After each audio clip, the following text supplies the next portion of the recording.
I've been studying, as you know, I've been studying for 2 years the life of Jesus Christ. And I've come to the realization, and it's my firm belief, even though this is not a Christology class, that you can know God the best not by studying his attributes. This class is failing you in knowing God the best. You're going to know God better in a Christology class. I promise you that.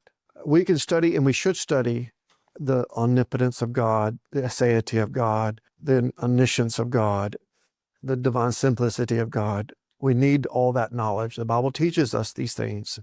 And the things that are revealed are for us to search out, for us to know. The Shekinah glory of God, the glory of God. And when you think of glory, you think of the radiance, the rays, and the shine that kind of emanates out of God's attributes. And by the way, the word glory means nothing without perception. If you don't have perception, you don't have value. And without the Trinity, you don't have glory. Where the Father's loving the Son and seeing the worth of the Son and vice versa. Well, Hebrew word glory means weight or weightiness. The opposite is vanity or emptiness. And if you think about Old Testament times, the weight of the coinage, how much does the gold weigh? How much the bronze weighs? The size and the weight that determines the value, not the stamp on it.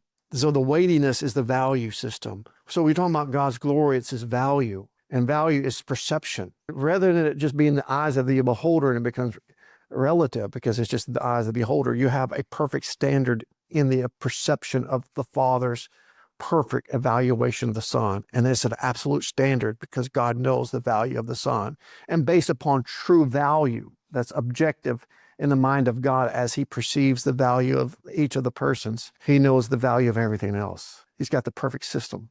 That's glory.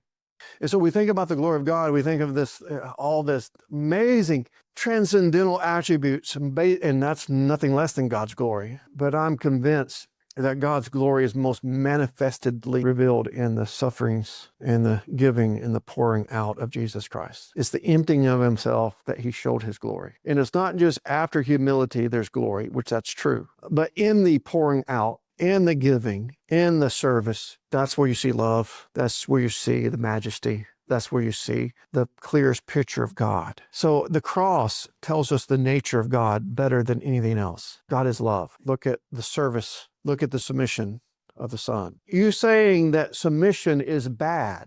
You saying being the servant is bad. The last shall be first, the first shall be last, because his perception is different than ours. If I'm going to be glorified, then I have to exalt myself. I have to be the top. And God says, no, if you want to be the greatest, you have to become the least. And this is the nature of God. Do you think that only applies to humanity?